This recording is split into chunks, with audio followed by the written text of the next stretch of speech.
സ്തുതിയായിരിക്കട്ടെ. Gloria Christmas ഒരുക്ക ധ്യാനത്തിൻ്റെ 3-ാം ദിവസത്തിലേക്ക് നമ്മൾ എത്തിയിരിക്കുകയാണ്. ഹോംവർക്ക് ഞാൻ ഇപ്പോഴും ഓർമ്മിപ്പിക്കുന്നു. ബൈബിള് വായിക്കണേ. സുവിശേഷം വായിച്ച് ക്രിസ്മസിന് നമ്മുടെ ഭാഗത്ത് നിന്ന് ഒരു ഒരുക്കമുണ്ടാകണം. ഓരോ ദിവസവും ഞാനിതിങ്ങനെ ആവർത്തിക്കുന്നത്, ഒരുപക്ഷെ ആരെങ്കിലുമൊക്കെ പുതിയതായിട്ട് ഇന്നത്തെ ധ്യാനമാണ് കൂടുന്നതെങ്കിലോ, അതുകൊണ്ട് 1-ാം ദിവസം തൊട്ട് കൂടുന്നവർ മുഷിയണ്ട, നമുക്ക് അവരെയും കൂടെ ഉൾപ്പെടുത്തണ്ടേ, അവരെയും കൂടെ കൂട്ടണ്ടേ. അതിനു വേണ്ടിയിട്ടാണ് ഈ കാര്യങ്ങൾ ആവർത്തിച്ച് പറയുന്നത്. അടുത്തത് പറയാനുള്ള കാര്യം, ഈ ധ്യാനം നമ്മൾ സ്ഥിരം നടത്തുന്ന രീതിയിലുള്ളൊരു ധ്യാനമല്ല, മറിച്ച് നമ്മളൊരു ശാന്തമായ ഒരുക്കമാണ് ക്രിസ്മസിലേക്ക്. അത് ഓരോ വ്യക്തികളെ കൂട്ടുപിടിച്ചാണ് നമ്മൾ ഒരുങ്ങുന്നത്. ഇത്രയും കാര്യങ്ങൾ നിങ്ങൾക്കറിയാം. 1-ാം ദിവസം നമ്മൾ മിനിഞ്ഞാന്ന് സ്നാപക യോഹന്നാനെ ധ്യാനിച്ചു. സ്നാപക യോഹന്നാൻ്റെ ജീവിതത്തിൽ നിന്ന് 3 കാര്യങ്ങൾ ഈ കാലത്തോട് നമ്മുടെ ജീവിതത്തോട് ചേർത്ത് വെച്ച് നമ്മൾ മനസ്സിലാക്കി. 2-ാം ദിവസമായി ഇന്നലെ യൗസേ പിതാവിനെ കുറിച്ച് നമ്മൾ ചിന്തിച്ചു. യൗസേ പിതാവിൻ്റെ ജീവിതത്തിൽ ഇതുപോലെ തന്നെ 3 കാര്യങ്ങൾ നമ്മൾ വ്യാഖ്യാനിച്ച് മനസ്സിലാക്കുകയായിരുന്നു. ഇന്നിപ്പോൾ നമ്മൾ പരിശുദ്ധ അമ്മയിലേക്ക് എത്തുകയാണ്. തീർച്ചയായിട്ടും ആ ഒരു ഓർഡറിൽ അടുത്തത് വരേണ്ടത് പരിശുദ്ധ കന്യകാമറിയം തന്നെയാണല്ലോ. പരിശുദ്ധ അമ്മയെക്കുറിച്ച് നമുക്കിനി ഒന്നും കേൾക്കാൻ ബാക്കിയില്ലാത്തവണ്ണം നമ്മൾ കേട്ടിട്ടുണ്ട്. പിറവി തിരുനാളിനൊരുക്കമായിട്ടും സ്വർഗാരോപണ തിരുനാളിനൊരുക്കമായിട്ടും ഇനിയിപ്പോൾ ഒക്ടോബറിലും മെയ് മാസവും ഒക്കെ നമ്മൾ പരിശുദ്ധ അമ്മയെക്കുറിച്ച്, അല്ലെങ്കിൽ ഈ മംഗളവാർത്താ കാലത്തിലുമൊക്കെ പരിശുദ്ധ അമ്മയെക്കുറിച്ച് നമ്മൾ ഏറെ കേട്ടിട്ടുണ്ട്. പരിശുദ്ധ അമ്മയെക്കുറിച്ചുള്ള ഭക്തി നമുക്കിനി ആരും പറഞ്ഞു തരണ്ട, അത്രമേൽ നമുക്ക് പ്രിയപ്പെട്ടവളാണ് പരിശുദ്ധ അമ്മ. പക്ഷേ നമ്മൾ ഈ ധ്യാനത്തിൽ ഇതേ പാറ്റേണിൽ പരിശുദ്ധ അമ്മ ദാ ഇന്ന് ഈ കാലത്ത്, ഈ ക്രിസ്മസ് ഒരുക്ക കാലത്ത് നമ്മളോട് കമ്മ്യൂണിക്കേറ്റ് ചെയ്യുന്ന 3 കാര്യങ്ങൾ, അതേ 3 തന്നെയാണ് നമ്മൾ ഇപ്പോഴും എടുത്തിരിക്കുന്നത്. 3 കാര്യങ്ങൾ നമ്മൾ ചിന്തിക്കാൻ പോവാണ്.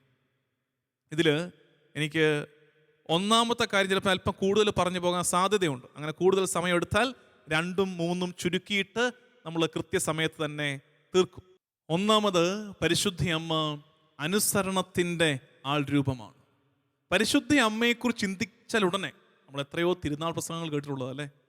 നമ്മുടെയൊക്കെ ഇടവകളിൽ പരിശുദ്ധ അമ്മയുടെ ഓരോ തിരുനാളിനും പ്രസംഗങ്ങൾ, ദീർഘസമയമെടുത്ത പ്രസംഗങ്ങളൊക്കെ ഉണ്ടായിരിക്കും. അതിനകത്തൊക്കെ എല്ലാ അച്ഛന്മാരും പറയാൻ സാധ്യതയുള്ള, ഏറ്റവും കോമൺ ആയിട്ട് പറയാറുള്ള പരിശുദ്ധ അമ്മയുടെ ക്വാളിറ്റിയാണ് അനുസരണം. അത് പറയാതെ എങ്ങനെയാണ് പരിശുദ്ധ അമ്മയെക്കുറിച്ച് സംസാരിക്കുന്നത്? പ്രത്യേകിച്ച് ഈ കാലത്ത് അത് വളരെ പ്രധാനപ്പെട്ടതാണ്.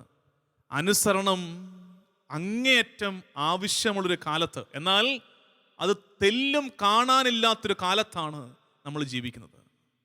പരിശുദ്ധ അമ്മ ദൈവ തിരുഹിതത്തോട് അനുസരണം പ്രഖ്യാപിച്ചു. ദൈവത്തിൻ്റെ പദ്ധതി വെളിപ്പെടുത്തി കഴിഞ്ഞപ്പോൾ നമ്മൾ സുവിശേഷത്തിൽ വായിക്കുന്നത് പോലെ അവൾ ആദ്യം അസ്വസ്ഥയായി, അവൾ ചിന്തിച്ചു, അവൾ ചോദ്യം ചോദിച്ചു, ക്ലാരിഫിക്കേഷൻ നടത്തി ദൈവമായിട്ട്. അതിൻ്റെ ഒടുവിൽ അവൾ പറഞ്ഞു, ഇതാ കർത്താവിൻ്റെ ദാസി. അന്ത്യത്തോളം അവൾ സൂക്ഷിച്ച അനുസരണത്തിൻ്റെ പ്രഖ്യാപനം, ഇതാ കർത്താവിൻ്റെ ദാസി എന്നുള്ളത്. ഇന്നെന്താ സംഭവം? ഇന്നത്തെ കാലത്ത് പ്രിയമുള്ളവരെ, ഞാനിത് പറയുമ്പോൾ നിങ്ങൾ നിങ്ങളുടെ വീടുമായിട്ട് ബന്ധപ്പെടുത്തി ചിന്തിച്ചു, നമ്മുടെ സഭയുമായിട്ട് ബന്ധപ്പെടുത്തി ചിന്തിച്ചു, സമൂഹവുമായിട്ട് ബന്ധപ്പെടുത്തി മനസ്സിലാക്കിക്കോ. ഇന്നത്തെ കാലത്തിൻ്റെ അപകടം അനുസരണത്തെ അടിമത്തമായി തെറ്റിദ്ധരിക്കുകയാണ്. അനുസരണത്തെ അടിമത്തമായി തെറ്റിദ്ധരിക്കുന്നു. ഞാൻ ആരെയെങ്കിലും അനുസരിച്ചു പോയാൽ ഞാൻ അവർക്ക് അടിമയായി പോകുന്നു എന്നാണ് ഈ കാലത്തിൻ്റെ പഠിപ്പീര്.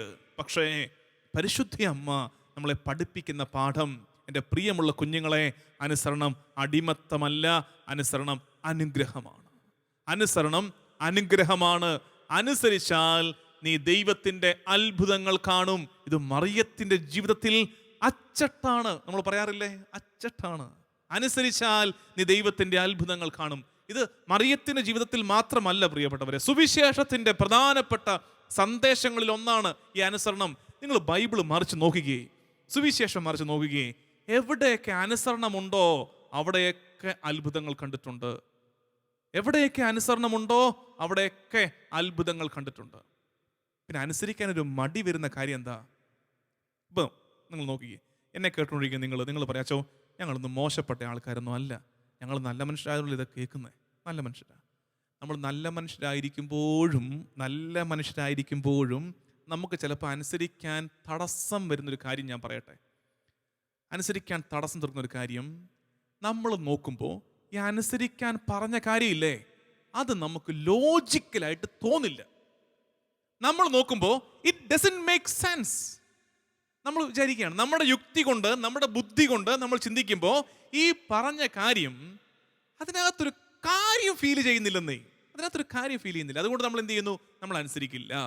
നമ്മൾ പറയും ഇതെൻ്റെ ബുദ്ധിക്ക് നിരക്കുന്നതല്ല, അതുകൊണ്ട് ഞാൻ അനുസരിക്കുന്നില്ല. പക്ഷേ സുവിശേഷത്തിൽ കാണുന്ന കാഴ്ച, ദൈവിക പദ്ധതി അത് ബുദ്ധിക്ക് നിരക്കാത്തതാണെങ്കിലും അനുസരണം പ്രഖ്യാപിക്കുമ്പോൾ അത്ഭുതങ്ങൾ. മറിയം ഇതെങ്ങനെയാ എൻ്റെ കർത്താവേ, ഇതെങ്ങനെയാ? ഉടനെ ദൂതന്റെ മറുപടി, പരിശുദ്ധാത്മാവ് നിന്റെ മേൽ വരും, അത്യുന്നതന്റെ ശക്തി നിന്റെ മേൽ ആവസിക്കും. മറിയത്തിന് വലുത് മനസ്സിലായോ? മറിയത്തിന് ഒന്നും മനസ്സിലായിട്ടില്ല. സത്യം പറഞ്ഞ എന്താ കാര്യം? മറിയത്തിന് പരിശുദ്ധാത്മാവിനെ അറിഞ്ഞുകൂടാ. മറിയത്തിനെന്നല്ല, ആ കാലത്ത് ആർക്കും പരിശുദ്ധാത്മാവിനെ അറിഞ്ഞുകൂടാ. പരിശുദ്ധാത്മാവ് ഉണ്ട്. പരിശുദ്ധാത്മാവിനെ ലോകത്തിന് പരിചയപ്പെടുത്തി കൊടുക്കുന്ന ഈശോ മിശിഹായാണ്. മറിയത്തിനൊന്നും മനസ്സിലായില്ല. മറിയത്തിന് ഒരു കാര്യം മനസ്സിലായി, ദൈവത്തിന് നല്ല ക്ലാരിറ്റി ഉണ്ട്, ദൈവത്തിന് നല്ല വ്യക്തതയുണ്ട്. അതുകൊണ്ട് മറിയം എന്ത് പറഞ്ഞു? ഇതാ കർത്താവിൻ്റെ ദാസി എന്ന് പറഞ്ഞു. വേറെ ഉദാഹരണം എടുക്കാം. കാനായിലെ കല്യാണ വീട്. അവിടെ എന്താ തീർന്നു പോയത്? വീഞ്ഞ് തീർന്നു പോയൊരു വീട്ടിൽ ഈശോ പറയുകയാണ് കൽഭരണിയിൽ വെള്ളം നിറയ്ക്കാൻ. അപ്പൊ നമ്മളാണെങ്കിൽ ചോദിച്ചേനെ, എന്ത് മണ്ടത്തരമായി പറയുന്നത്? ഇവിടെ തീർന്നു പോയത് വീഞ്ഞാണ്, അതിന് കൽഭരണിക്ക് അത്ര വെള്ളം നിറച്ചിട്ട് വല്ല കാര്യമുണ്ടോ? നമ്മൾ വേണമെങ്കിൽ ചോദിച്ചേ, നമ്മൾ ബുദ്ധിയുള്ളവരല്ലേ, നമ്മൾ ചോദിച്ചേനെ. പക്ഷെ അവിടെ അവർ അനുസരണയോടെ വെള്ളം നിറച്ചു. ഇനി അടുത്ത സ്റ്റെപ്പ്, അനുസരണയോടെ വെള്ളം നിറച്ചു കഴിഞ്ഞിട്ട് ഈശോ പറയുകയാണ്, അത് പകർന്ന് കലവറക്കാരന് കൊണ്ടുപോയി കൊടുക്ക്. എൻ്റെ പ്രിയമുള്ളവരെ, നിങ്ങളൊക്കെ നല്ല ഭക്തരായ മനുഷ്യരല്ലേ, നിങ്ങൾ കൊടുക്കുമായിരുന്നു? ഞാൻ പറയട്ടെ, എൻ്റെ ഇത് വെച്ച് ഞാൻ പറയട്ടെ, ഞാൻ ചിലപ്പോൾ കൊടുക്കത്തില്ലായിരുന്നു കേട്ടോ.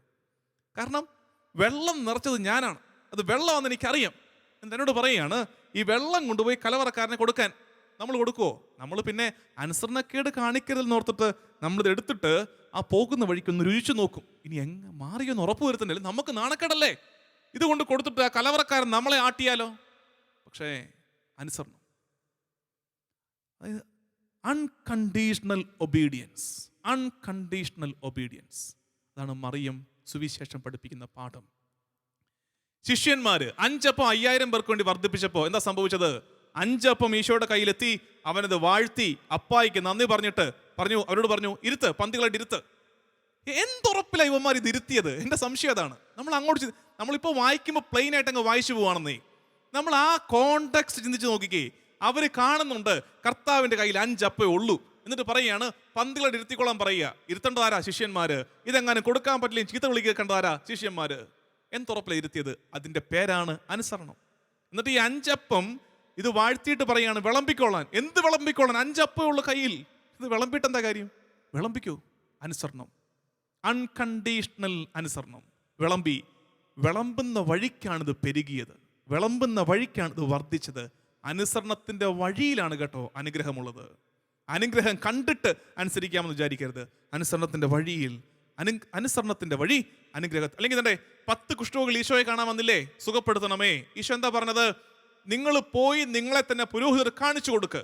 നമ്മളാണെങ്കിൽ പോവായിരുന്നോ? ഞാൻ പോകത്തില്ലായിരുന്നു.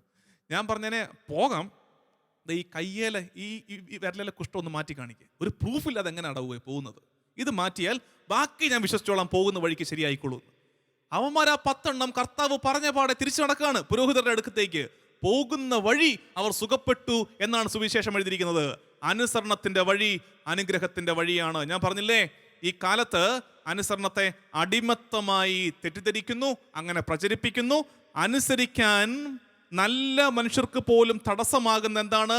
നമ്മൾ പലതിനെ കുറിച്ച് പറയുന്നത്, അപ്പൻ പറഞ്ഞ ആ കാര്യം എനിക്ക് ശരിയാണെന്ന് തോന്നുന്നില്ല, സാരമില്ലടാ, അനുസരിക്കുക. അതെങ്ങനെയാച്ചോ അങ്ങനെയൊക്കെ അനുസരിക്കാൻ പറ്റുന്നത്? അങ്ങനെ അനുസരിക്കാൻ വേണ്ടിയിട്ട് ഞാനൊരു എക്സ്ട്രാ ടിപ്പ് പറഞ്ഞുതരാം. എന്നെ സംബന്ധിച്ചുള്ള എനിക്ക് ഉപകാരപ്പെട്ടൊരു കാര്യമാണ്. ചിലപ്പോൾ ഉണ്ടല്ലോ, നമ്മളോട് അനുസരിക്കാൻ പറയുന്ന ആൾക്കാർ ദുരുദ്ദേശത്തോടെ പറയുന്നതായിരിക്കും. ശ്രദ്ധിച്ചേ, നമ്മുടെ അപ്പൻ, അമ്മ, അധികാരികൾ നമ്മളോട് അനുസരിക്കാൻ പറയുന്ന കാര്യം ഒന്നുകിൽ ദുരുദ്ദേശം അല്ല അറിവില്ലായ്മ ഉണ്ടാകാൻ സാധ്യതയുണ്ട്. നമ്മൾ അനുസരിക്കണോ വേണ്ടയോ? ഞാൻ പറയുന്നത് എൻ്റെ ജീവിതത്തിൽ നിന്ന് പറയുന്നത് അനുസരിക്കുക. എന്തിനാ ചോ അങ്ങനെ അനുസരിക്കുന്നത്? എന്തുറപ്പിൽ അങ്ങനെ അനുസരിക്കുന്നത്? അത് ഉറപ്പെന്താന്ന് വെച്ചാൽ, ഞാൻ അനുസരിക്കുന്നത് എന്തിനാന്ന് വെച്ചാൽ, എന്നോട് അനുസരിക്കാൻ പറഞ്ഞ ഈ ആൾക്കാരില്ലേ, അതാരുമാകട്ടെ, എന്നോട് അനുസരിക്കാൻ പറഞ്ഞ ഈ ആൾക്കാരെക്കാൾ ശക്തനായൊരു ദൈവം മുകളിലുണ്ട്. ആ ദൈവത്തിലുള്ള വിശ്വാസത്താൽ ഞാൻ അനുസരിക്കുന്നു. അപ്പൊ ചില കാര്യങ്ങളോട് അനുസരണക്കേട് പ്രഖ്യാപിക്കുമ്പോൾ എന്താ ഞാൻ തെളിയിക്കുന്നത്? എനിക്ക് ദൈവവിശ്വാസമില്ലെന്ന് തെളിയിക്കുകയാണ്. ഇതാണ് അപകടം. ദൈവവിശ്വാസമുള്ളവർ, ആ ദൈവം ശക്തനാണെന്ന് വിശ്വസിക്കുന്നവർ, ഈ ഭൂമിയിലുള്ള ആരെക്കാട്ടിലും കർത്താവ് പ്രബലനാണെന്ന്, അവൻ്റെ കരം കരുത്തുറ്റതാണെന്ന് വിശ്വസിക്കുന്നവർക്ക് പിന്നെ അനുസരിക്കാൻ എന്തിനാ പേടി? എന്തിനാ അനുസരിക്കാൻ ഭയം? അവൻ നന്മയ്ക്കായിട്ട് മാറ്റിയെടുക്കുന്നേ. റോമ 8:28 ശരിക്കും ധ്യാനിക്കേണ്ടതാണ്. ദൈവത്തെ സ്നേഹിക്കുന്നവർക്ക് അവിടുത്തെ പദ്ധതി അനുസരിച്ച് വിളിക്കപ്പെട്ടവർക്ക് അവിടുന്ന് സകലതും നന്മയ്ക്കായി പരിണമിപ്പിക്കുന്നു. എന്താ എൻ്റെ അർത്ഥം? കാണുമ്പോൾ തോന്നില്ല നന്മയാണെന്ന്, കാണുമ്പോൾ തോന്നില്ല. ജീവിക്കങ്ങോട്ട് ആ ജീവിതത്തിന്റെ വഴിയിൽ എന്ത് ചെയ്യും കർത്താവ്? അത് നന്മയ്ക്കായി പരിണമിപ്പിച്ചെടുക്കും. ഇപ്പതേ സങ്കടമായിരിക്കും, സാരമില്ല, കർത്താവ് നന്മയ്ക്കായിട്ട് മാറ്റിയെടുത്ത് തരുമെന്നേ. അതാണ് അനുസരണത്തിന്റെ മെച്ചം. ഞാൻ കുറച്ചും കൂടെ ഈ അനുസരണം എന്നുള്ള വിഷയം കുറച്ച് പ്രാക്ടിക്കലായിട്ടൊന്ന് പറഞ്ഞോട്ടെ. നമ്മളായിട്ട് ഈ അനുസരണക്കേടിന് വളം വെച്ച് കൊടുക്കുന്നു. സൂക്ഷിക്കണം. ഇപ്പം അപ്പനും അമ്മയും പറയും, അച്ഛാ ഞങ്ങളുടെ പിള്ളേരെ നല്ല അനുസരണത്തിലാണ് വളർത്തിയിരിക്കുന്നത്, ഞങ്ങൾ എന്ത് പറഞ്ഞാലും അനുസരിക്കണമെന്ന് ഞങ്ങൾ പറയും. അടുത്ത ചോദ്യം ഞാൻ ചോദിക്കട്ടെ, നിങ്ങൾ പറഞ്ഞാൽ അനുസരിക്കണമെന്ന് പിള്ളേരെ പഠിപ്പിച്ചു. വികാരിച്ചൻ പറയുകയാണ്, അടുത്ത ഞായറാഴ്ച കുട്ടികളെല്ലാവരും പള്ളിയിലെത്തണം, നമുക്കൊരു ക്ലാസ് ഉണ്ട്. അപ്പം നിങ്ങൾ പറയുകയാണ്, നിങ്ങൾക്കപ്പോൾ വേറൊരു എന്തെങ്കിലും പരിപാടി യാത്ര, അതിപ്പോൾ പോയില്ലെങ്കിലും കുഴപ്പമില്ലെന്ന് കൊച്ചുങ്ങളോട് പറഞ്ഞു കൊടുത്തു. എന്താ നിങ്ങൾ പറഞ്ഞു കൊടുക്കുന്നത്? നിങ്ങൾ അനുസരിച്ചില്ലെങ്കിലും കുഴപ്പമില്ല എന്ന സന്ദേശം പിള്ളേർ കൊടുത്തു. അനുസരണക്കേടിന് വഴി വെച്ചു കൊടുത്തു. വേറൊരു ഉദാഹരണം, വികാരിച്ചൻ്റെ അധികാരിയെ അനുസരിക്കുന്നില്ല എന്ന് വിചാരിക്കുക. എന്നിട്ട് പിന്നെ വികാരിച്ചൻ ജനത്തോട് പറയുകയാണ്, അനുസരിക്കുമോ? പാടാ. അതായത് നമ്മൾ ഒരു വിധത്തിൽ ഒരു വശത്ത് നമ്മൾ അനുസരണം പറയുമ്പോൾ, നമ്മൾ അനുസരിക്കണമെന്ന് നമ്മുടെ കുഞ്ഞുങ്ങളോട് പറയുമ്പോൾ, ഇപ്പുറത്ത് നമ്മൾ അനുസരിക്കുന്നുണ്ടോ? അല്ലെങ്കിൽ നമ്മൾ മറ്റുള്ളവരെ കൂടെ അനുസരിക്കണമെന്ന് പിള്ളേരോട് പറഞ്ഞു കൊടുക്കുന്നുണ്ടോ? അതോ നമ്മളെ മാത്രം അനുസരിച്ചാൽ മതി എന്നാണോ പറയുന്നത്? എവിടെയെങ്കിലും ഡിസൊബീഡിയൻസ്, അനുസരണക്കേടുണ്ടെങ്കിൽ അത് പിന്നെ എല്ലാ മേഖലയിലേക്കും വ്യാപിക്കും. അതുകൊണ്ട് അനുസരണം എന്ന പുണ്യത്തെ നമുക്ക് തിരിച്ചു പിടിക്കേണ്ടത് അത്യാവശ്യമാണ്. നമ്മുടെ വീട്ടകങ്ങളിൽ തുടങ്ങണം അനുസരിക്കുക. എന്തിനനുസരിക്കുന്നത്? ഞാൻ പറഞ്ഞില്ലേ, ഈ പറഞ്ഞ കാര്യങ്ങളൊക്കെ ചിന്തിച്ച് എന്നിട്ട് ഏറ്റവും കൂടുതൽ ചിന്തിക്കേണ്ടത് ദൈവവിശ്വാസത്താലേ അനുസരിക്കുക. ദൈവം ശക്തനാണെന്നുള്ള ഉറപ്പിൽ അനുസരിക്കുക. അപ്പോൾ ഇത് പ്രത്യേകം ഓർത്തേക്കണേ. നമ്മുടെ ചിന്ത ഇന്ന് എന്തായിരുന്നു? ഞാൻ പറഞ്ഞു ഇതിന് അല്പം സമയം എടുക്കാൻ സാധ്യതയുണ്ടെന്ന് പറഞ്ഞായിരുന്നു, ജാമ്യം എടുത്തായിരുന്നു. മറിയം അനുസരണത്തിൻ്റെ ആൾ രൂപമാണ്. രണ്ടാമത് മറിയം ഈ കാലത്ത് പ്രത്യേകിച്ച് ഗുണപ്പെടുന്ന ഒരു ചിന്തയാണ്. മറിയം വൈരുദ്ധ്യങ്ങളിൽ വിശ്വസിച്ചവളാണ്. എങ്ങനെയാണ്? മറിയം വൈരുദ്ധ്യങ്ങളിൽ വിശ്വസിച്ചവളാണ്. മറിയം എന്താണ് ഈ വൈരുദ്ധ്യങ്ങളിൽ വിശ്വസിക്കുക? നമ്മുടെ കൺമുമ്പിൽ കാണുന്ന കാഴ്ചകൾ വിശ്വാസത്തെ വളർത്തുന്ന കാഴ്ചകളല്ലെങ്കിലും അപ്പോഴും വിശ്വസിക്കാൻ പറ്റുക. അതാണ് വൈരുദ്ധ്യങ്ങളുടെ മധ്യേ വിശ്വസിക്കുന്നവൾ. അതിന് കഴിയണം. പ്രത്യേകിച്ച് ഈ കാലത്ത് വിശ്വാസത്തെ വളർത്തുന്ന കാഴ്ചകളൊന്നുമല്ല നമ്മൾ ചുറ്റും കാണുന്നത്. അപ്പോഴും വിശ്വാസിയായിരിക്കാൻ പറ്റുമോ? എല്ലാം സുഖമായിട്ടിരിക്കും, വിശ്വസിക്കാൻ എളുപ്പമാന്നേ. അത് ആർക്കാ പറ്റാത്തത്? ഞാൻ പ്രാർത്ഥിച്ചു, എനിക്ക് ഉത്തരം കിട്ടി, ഞാൻ വിശ്വസിച്ചു. ആർക്കാ പാട്? എല്ലാവരും പെർഫെക്റ്റ്, ഞാൻ വിശ്വസിക്കുന്നു.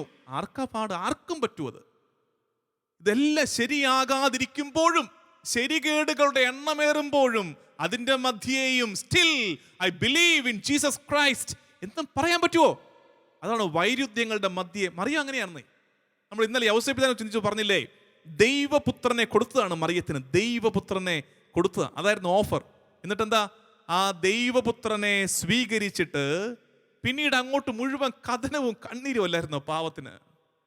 അതായത് ഇവനെ പ്രസവിച്ചിടാൻ വേണ്ടി സ്ഥലം തേടി ചെന്നപ്പോ സത്രങ്ങളൊക്കെ മുട്ടിയിട്ട് എങ്ങും വാതിൽ തുറക്കാതെ വന്നപ്പോഴും മറിയം വിശ്വസിക്കണം. എന്ത്? ഇവനാണ് എല്ലാറ്റിൻ്റെയും ഉടയവൻ എന്ന് വിശ്വസിക്കണം. ദൈവപുത്രൻ എന്ന് പറഞ്ഞവനെ ഇവിടെ കാലിത്തൊഴുത്തിൽ പ്രസവിച്ചിട്ടുണ്ട് വരുമ്പോഴും അവൾ വിശ്വസിക്കണം. എന്ത്? ഭൂമിയിലുള്ള എല്ലാറ്റിൻ്റെയും മേൽ അധികാരമുള്ളവൻ എൻ്റെ കുഞ്ഞാണെന്ന് വിശ്വസിക്കണം. വൈരുദ്ധ്യങ്ങളുടെ മധ്യേ വിശ്വസിക്കണം. വളർന്നു വലുതായി അവൻ ഗലീലയിലും പ്രാന്തപ്രദേശങ്ങളിലും സുവിശേഷം അറിയിച്ച് നടന്നപ്പോൾ അവനെ ഭ്രാന്തനെന്ന് നാട്ടുകാർ വിളിച്ചപ്പോൾ മറിയം എന്ന അമ്മ വിശ്വസിക്കണം. സകല ജ്ഞാനത്തിൻ്റെയും ഉറവിടം ഈ കുഞ്ഞാണെന്ന് വിശ്വസിക്കണം.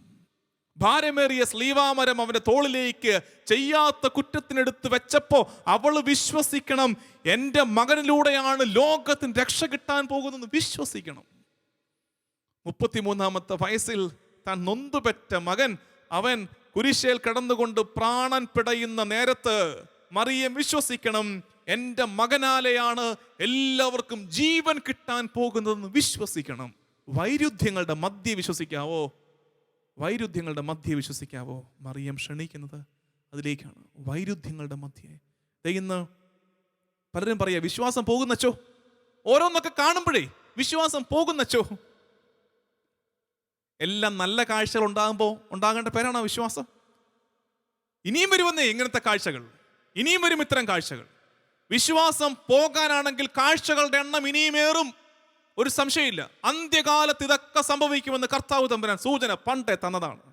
അതിൻ്റെ നടുക്ക് നിന്നുകൊണ്ട് സ്റ്റിൽ ഇതിൻ്റെയൊക്കെ നടുക്കും ഞാൻ എൻ്റെ കർത്താവിൽ വിശ്വസിക്കുന്നു പറയാൻ പറ്റുമോ? കർത്താവിൻ്റെ സത്യസഭയിൽ വിശ്വസിക്കുന്നു പറയാൻ പറ്റുമോ? അതിൻ്റെ പേരാണ് വിശ്വാസം. മറ്റത് ആർക്കും പറ്റും. മറിയം ഈ കാലത്ത് നമ്മളെ വെല്ലുവിളിക്കുന്ന ഇതിനാണ്, വൈരുദ്ധ്യങ്ങളുടെ മധ്യേ. എൻ്റെ കുഞ്ഞെ, നിനക്ക് വിശ്വാസം പറഞ്ഞ് തന്നയാൾ കടറിയാലും, നിന്റെ നെറ്റിയിൽ കുരിശു വരച്ചിട്ട് അമ്മയ്ക്കടറിപ്പോയാലും നിനക്ക് വിശ്വസിക്കാൻ പറ്റുമോ? അതിന് വിശ്വസിക്കേണ്ടത് കർത്താവിനെ നോക്കിയായിരിക്കണം. ഇവരൊക്കെ കാണിച്ചു തരും, അച്ഛന്മാരും സിസ്റ്റേഴ്സും അപ്പനും അമ്മയൊക്കെ കാണിച്ചു തരുമ്പോഴും പിന്നെ കണ്ണുടക്കി നിൽക്കേണ്ടത് കർത്താവിലായിരിക്കണം.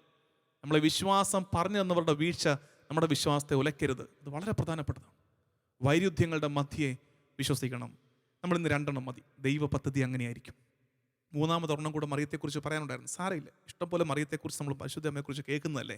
ഇത് 2 മതി. ഇത് 2 അങ്ങ് ചങ്കിൽ ഉറപ്പിക്കണം. 2 ഈ കാലഘട്ടത്തിൽ നമുക്ക് വളരെ ആവശ്യമുള്ളതാണ്. പരിശുദ്ധ അമ്മ ദാ ഈ ക്രിസ്മസ് ഒരുക്ക ധ്യാന ദിവസങ്ങളിൽ നമ്മളോട് അമ്മ കമ്മ്യൂണിക്കേറ്റ് ചെയ്യുന്ന, സംവേദനം ചെയ്യുന്ന 2 കാര്യങ്ങൾ.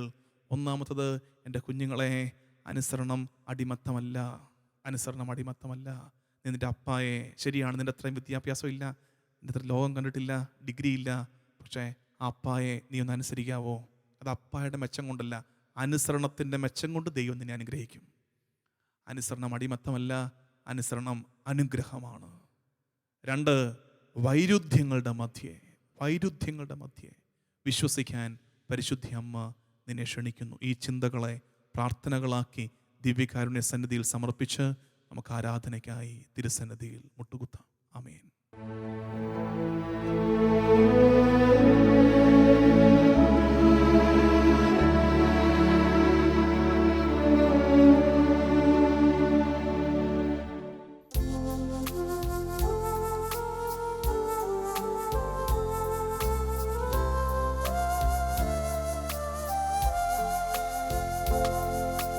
മിശിഹാ കർത്താവേ, മാനവരക്ഷകനേ, നരനു വിമോചനമേകിടുവാൻ നരനായി വന്നു പിറന്നവനേ, മിശിഹാ കർത്താവേ.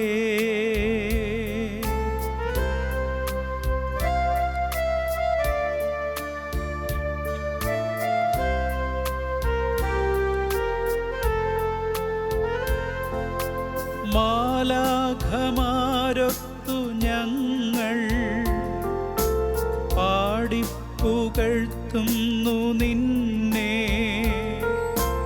മാലാഖമാരൊത്തു ഞങ്ങൾ പാടിപ്പുകഴ്ത്തുന്നു നിന്നെ. പരിശുദ്ധൻ പരിശുദ്ധൻ. കർത്താവേ നീ പരിശുദ്ധൻ, പരിശുദ്ധൻ, പരിശുദ്ധൻ. കർത്താവേ നീ പരിശുദ്ധൻ, മിശിഹാ കർത്താവേ.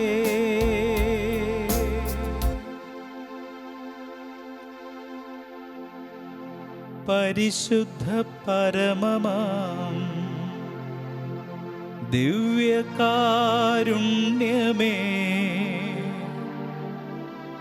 ഇന്നുമെന്നും അങ്ങേയ്ക്കാരാധന. പരിശുദ്ധ പരമമാം ദിവ്യകാരുണ്യമേ, ഇന്നുമെന്നും അങ്ങേയ്ക്കാരാധന. പരിശുദ്ധ പരമമാം ദിവ്യകാരുണ്യമേ, ഇന്നുമെന്നും അങ്ങേയ്ക്കാരാധന.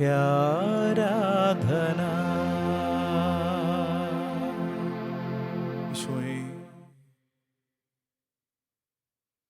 സ്വർഗത്തിൽ നിന്ന് എന്നെ തേടി വന്ന് എൻ്റെ നല്ല തമ്പുരാനെ, നിനക്ക് ആരാധന. ഈശോയെ, ഇന്ന് ഈ ക്രിസ്മസ് ഒരുക്ക ധ്യാനത്തിൻ്റെ 3-ാം നാൾ ഞങ്ങൾ കേട്ടത്, ധ്യാനിച്ചത് പരിശുദ്ധ അമ്മയെക്കുറിച്ചാണ്. നിന്നെ ഞങ്ങൾക്ക് സമ്മാനിച്ച, നിന്നെ ഉള്ളിൽ സ്വീകരിക്കാൻ തക്കവിധം പിതാവായ ദൈവം കൃപ കൊണ്ട് നിറച്ച പരിശുദ്ധ അമ്മയെക്കുറിച്ച് ഞങ്ങൾ കേട്ട് ധ്യാനിക്കുകയായിരുന്നു.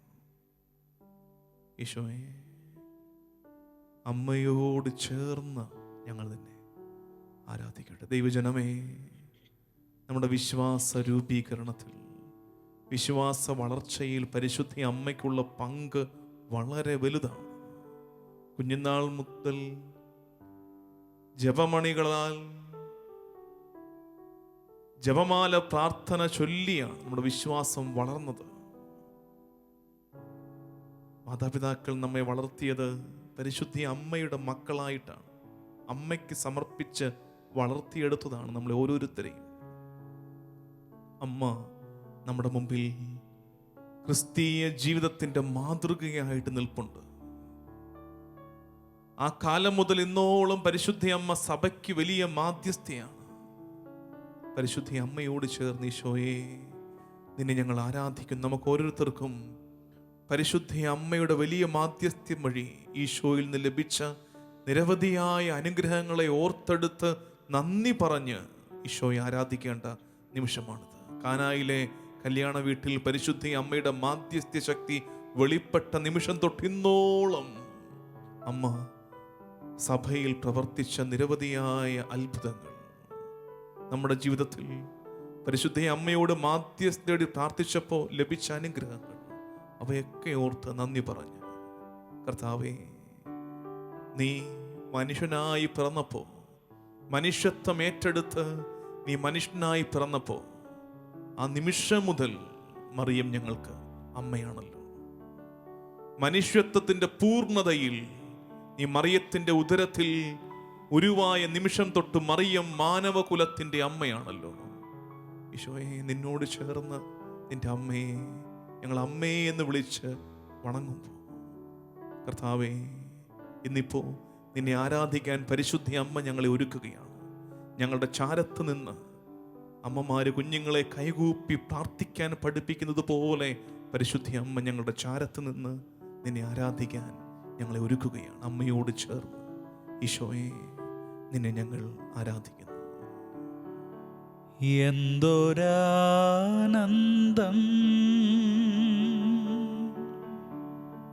എന്തൊരാനന്ദം,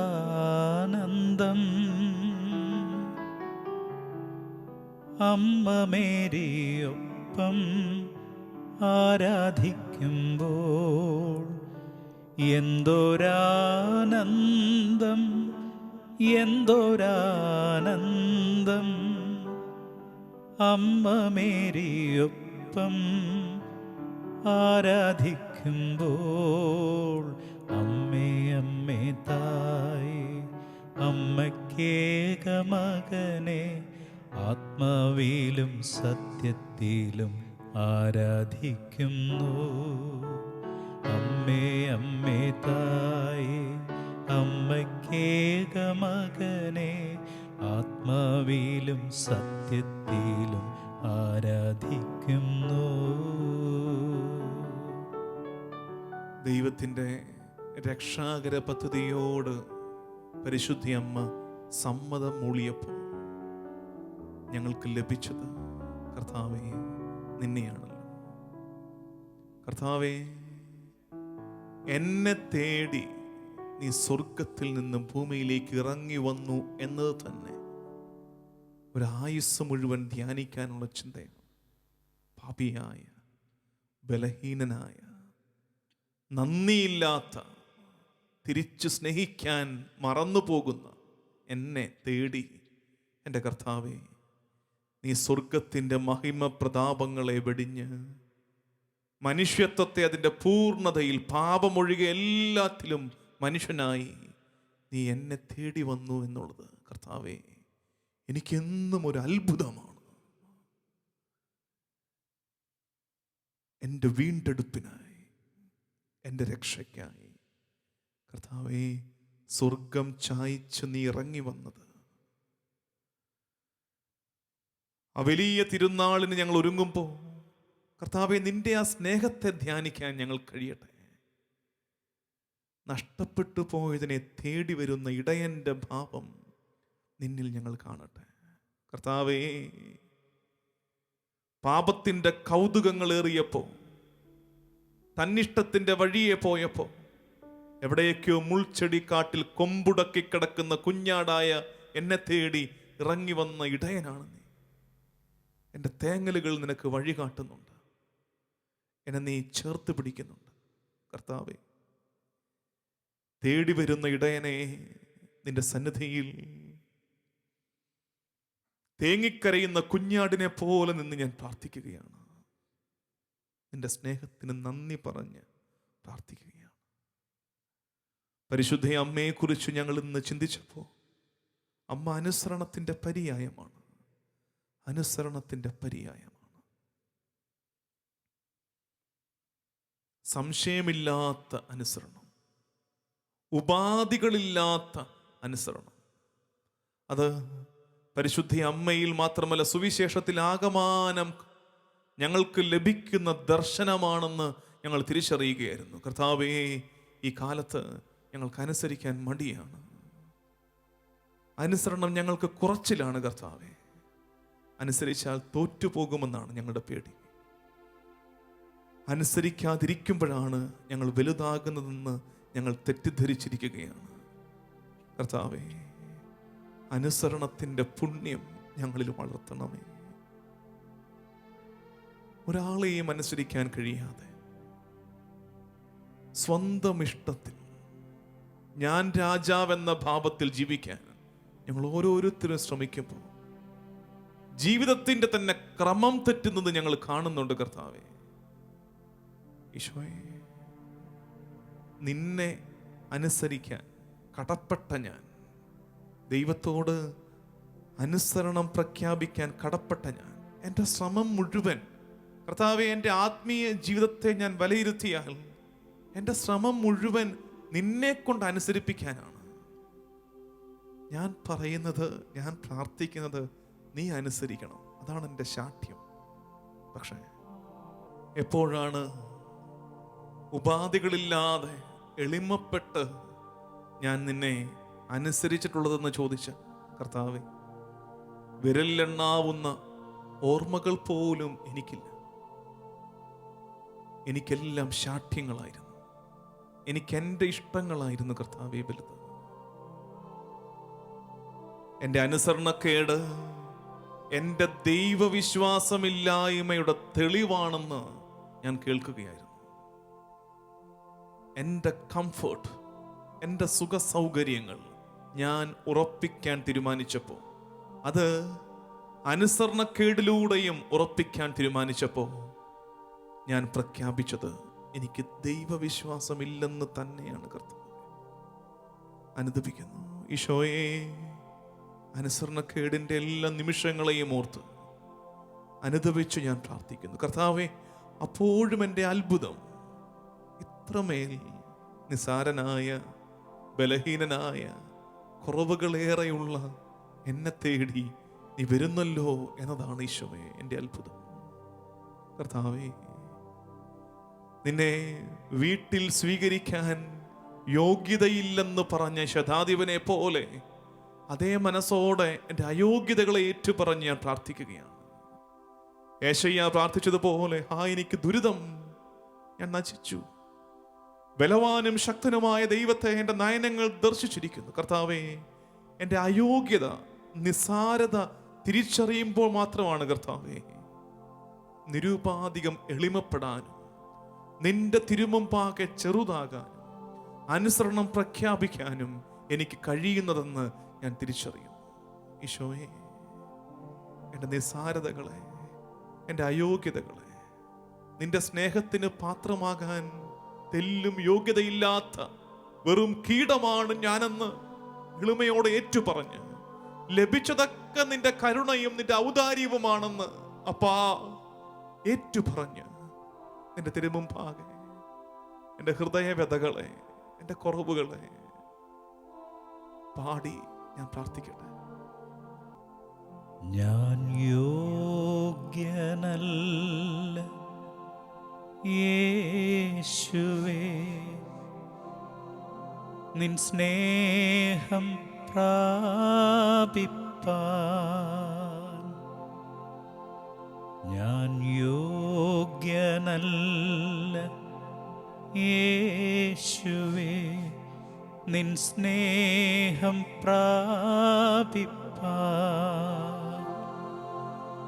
എങ്കിലും നീ സ്നേഹിച്ചു, എങ്കിലും നീ മാനിച്ചു, എങ്കിലും നീ സ്നേഹിച്ചു, എങ്കിലും നീ മാനിച്ചു.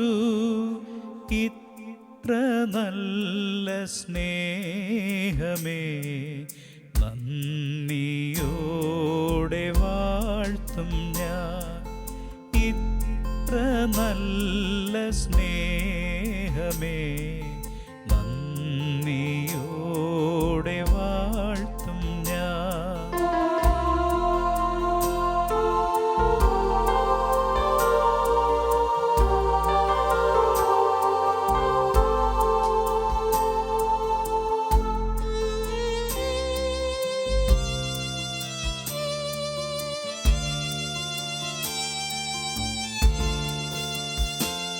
ഞാൻ ദോഷങ്ങൾ നിരൂപിച്ചു, ദോഷങ്ങൾ പ്രവർത്തിച്ചു.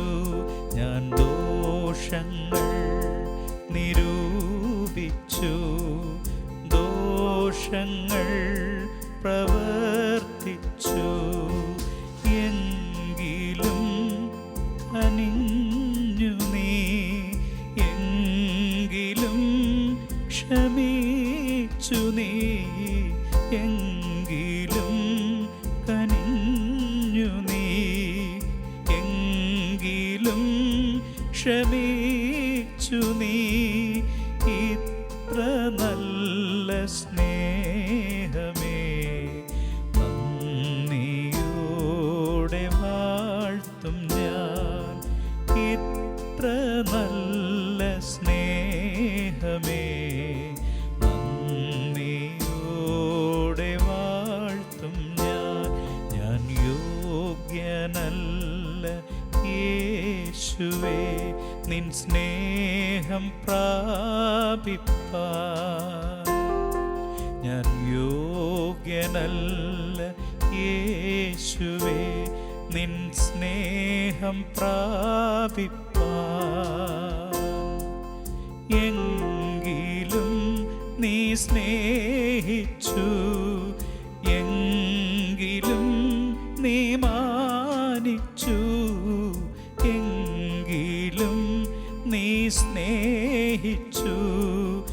എങ്കിലും നീ മാനിച്ചു ഇത്ര നല്ല സ്നേഹമേ. നന്ദിയോടെ വാഴ്ത്തും ഞാൻ. ദൈവജനമേ, തിരുസന്നിധിയിൽ നമുക്ക് മുട്ടിന്മേൽ നിൽക്കാം.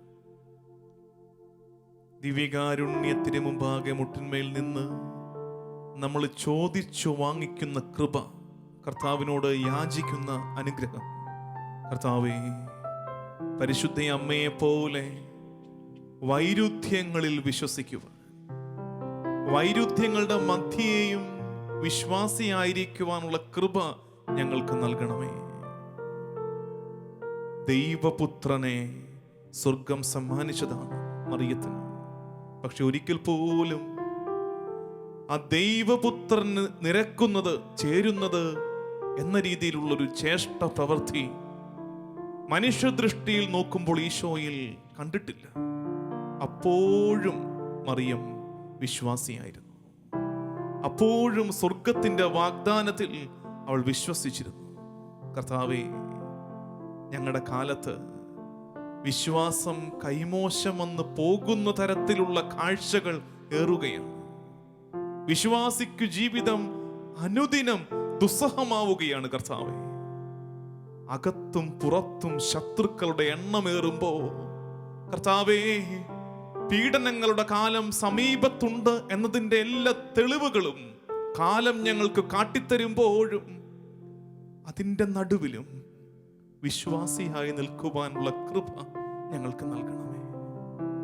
കർത്താവേ, ഞങ്ങൾ തെറ്റിദ്ധരിക്കപ്പെട്ടാലും അപമാനമേറെ ഞങ്ങൾക്ക് ഇനിയും ഉണ്ടായാലും ചെയ്യാത്ത കുറ്റത്തിന്റെ പഴി ഞങ്ങൾ ഏറെ കേൾക്കേണ്ടി വന്നാലും, കർത്താവേ, കൂടെ നിന്നവരൊക്കെ ഒറ്റപ്പെടുത്തി കളഞ്ഞാലും,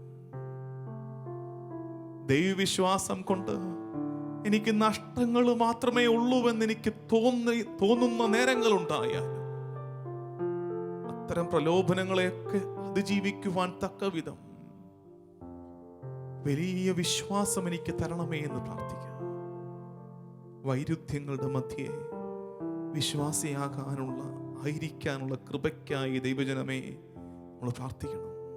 എല്ലാം കിട്ടുമ്പോൾ, പ്രാർത്ഥനകൾക്ക് ഉത്തരം കിട്ടുമ്പോൾ, ഒരു ചെറു പോറല് പോലും ഏൽക്കാതെ ജീവിതം വളരെ സുഖകരമായി മുന്നോട്ട് പോകുമ്പോൾ, അനുഗ്രഹങ്ങളുടെ പെരുമഴ പെയ്തിറങ്ങുമ്പോൾ, എൻ്റെ മുന്നിൽ പൂക്കൾ വിരിച്ചതുപോലെയുള്ള സുഖമുള്ള വഴി തെളിയുമ്പോൾ, അപ്പോഴൊക്കെ വിശ്വസിക്കാൻ എളുപ്പമാണ്, ആർക്കും പറ്റും. പക്ഷെ എൻ്റെ വഴികളിൽ മുള്ളുകളേറെ വിതറപ്പെട്ട് കിടക്കുമ്പോഴും, എൻ്റെ ശിരസിൽ ഉൾമുടി ആഴ്ന്നിറങ്ങുമ്പോഴും, കർത്താവേ, പ്രാർത്ഥനകൾക്ക് ഉത്തരം കിട്ടാതെ സ്വർഗം എന്നോട് മുഖം തിരിക്കുന്ന അനുഭവം എനിക്കുണ്ടാകുമ്പോഴും,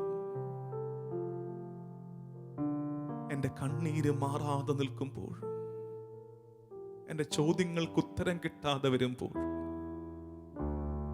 ഞാൻ മാതൃകയായി കണ്ടവർ കിടറുമ്പോഴും, ശത്രുക്കളുടെ എണ്ണം പെരുകുമ്പോഴും, പീഡനങ്ങളുടെ കഥകളേറുമ്പോഴും, അപ്പോഴും വിശ്വാസിയായി നിൽക്കാനുള്ള കൃപ വിശുദ്ധ ഗ്രന്ഥത്തിൽ നിന്ന് എനിക്ക് ലഭിക്കട്ടെ. വചനം എന്നെ ശക്തിപ്പെടുത്തട്ടെ. എന്നെ നാട് കടത്തിയാലും ഞാൻ ഭയപ്പെടില്ലെന്ന് പറയാനുള്ള ശക്തി തരണേ. കടലിലേക്ക് എന്നെ വലിച്ചെറിഞ്ഞാൽ യോനാ പ്രവാചകൻ കൺമുമ്പിൽ എനിക്ക് പ്രചോദനം നൽകട്ടെ. സിംഹക്കുഴിയിലേക്ക് എന്നെ എറിഞ്ഞാൽ ദാനിയേൽ പ്രവാചകൻ എന്നെ ശക്തിപ്പെടുത്തട്ടെ. തീച്ചൂളയിലേക്ക് എറിയപ്പെടുന്ന അനുഭവം എനിക്കുണ്ടാകുമ്പോൾ, ആ തീക്കുണ്ടത്തിൽ കിടന്നും കർത്താവിന് കീർത്തനമാലപിച്ച ബാലന്മാർ എന്നെ പ്രചോദിപ്പിക്കട്ടെ. കഴുത്ത് വെട്ടിയാൽ സ്നാപക യോഹന്നാൻ, കല്ലെറിഞ്ഞ് കൊല്ലപ്പെടേണ്ടി വന്നാൽ സ്തേഫാനോസ് എന്നെ ശക്തിപ്പെടുത്തട്ടെ. കർത്താവേ, ഇവിടെ വന്നത് വെറും കൈയോടെയാണ്, തിരിച്ചു പോകുന്നതും വെറും കൈയോടെ തന്നെ. പക്ഷെ ഒറ്റ പ്രാർത്ഥനയുള്ളൂ, കർത്താവേ, നിന്റെ മക്കൾക്ക് ഈ ഭൂമിയിലെ ഇടത്താവളത്തിലെ ജീവിതം കഴിഞ്ഞിട്ട് ഞങ്ങൾക്ക് നിന്റെ സന്നിധിയിലെത്തണം, നിന്റെ സാമീപ്യം അനുഭവിക്കണം, നിന്റെ മഹത്വം കാണണം. അതിനുവേണ്ടി നിന്റെ ജനം പ്രാർത്ഥിക്കുന്നു.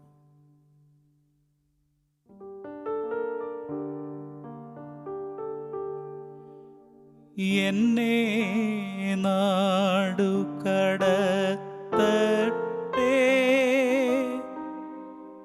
തുണയ്ക്കു കർത്താവുണ്ടങ്ങ്.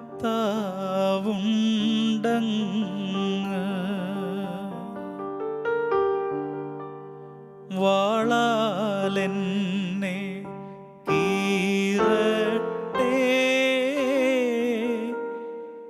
എനിക്കു താങ്ങുണ്ടേശായ.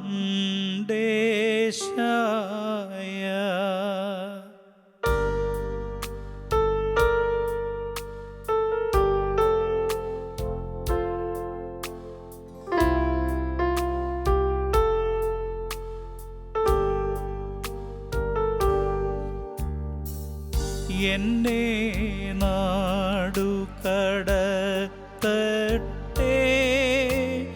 തുണയ്ക്കു കർത്താവുണ്ടങ്ങ്.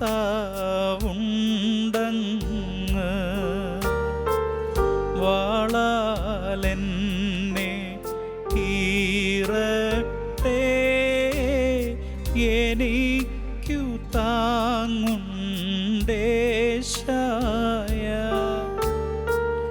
ആഴിയിലേക്കേറിയ എന്നെ യോനാനിബിയുണ്ടെൻ മുന്നിൽ. സിംഹക്കുഴിയിൽ തള്ളട്ടെ, ദാനിയേലൻ ആശ്വാസം.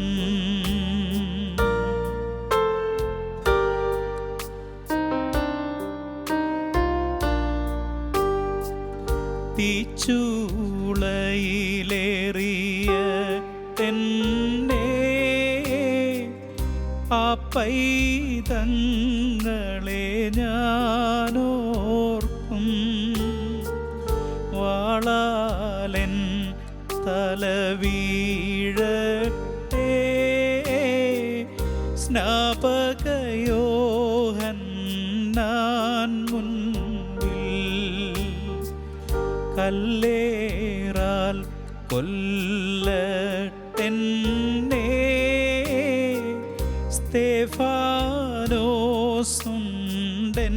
സ്തെഫാനോസുണ്ടെന്നരികിൽ.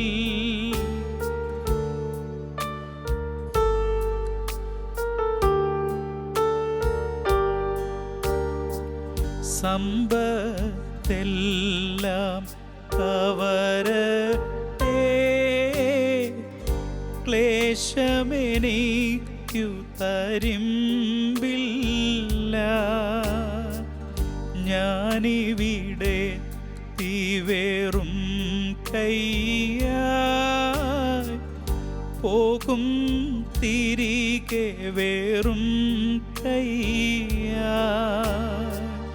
ഞാനവിടെ താതൻ്റെ സവിധം ചേർന്നു വസിച്ചിടും. ഞാനിവിടെത്തി വെറും കയ്യാ പോകും, തിരികെ വേറും കയ്യാ. ഞാനവിടെത്തി താതൻ്റെ സവിധം ചേർന്നു വസിച്ചിടും.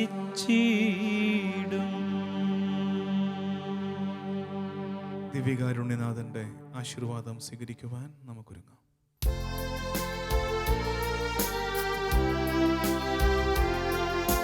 സ്വർഗത്തിൽ നിന്നാഗതമാ ജീവൻ നൽകുമൊരപ്പം നീ, മർത്യനു മുക്തി പകർന്നരുളും നിത്യ നിത്യമഹോന്നതമപ്പം നീ, നിത്യമഹോന്നതമപ്പം നീ. മാനവരെ മോദമോടെ നാഥനെ വാഴ്ത്തി പാടിടുവിൻ. ദൈവത്തിൻ പരിപാവനമാ സന്നിധി ചേർന്നു വണങ്ങിടുവിൻ. സന്നിധി ചേർന്നു വണങ്ങിടുവിൻ.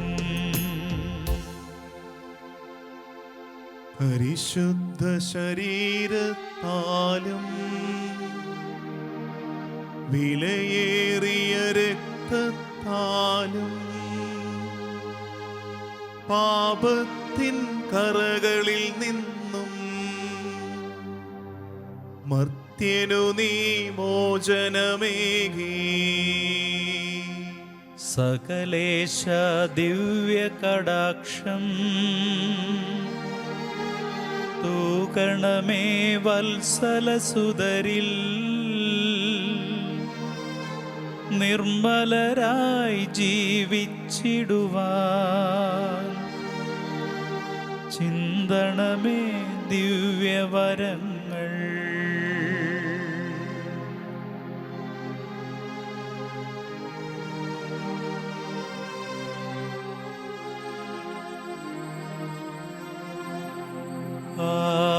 ആയിരുന്നോനും ആയിരിക്കുന്നോനും വരുവാനിരിപ്പോനും സർവശക്തനും നിത്യനുമായ ദിവ്യ കുഞ്ഞാടേ, നീ മാത്രം പരിശുദ്ധൻ പരിശുദ്ധൻ.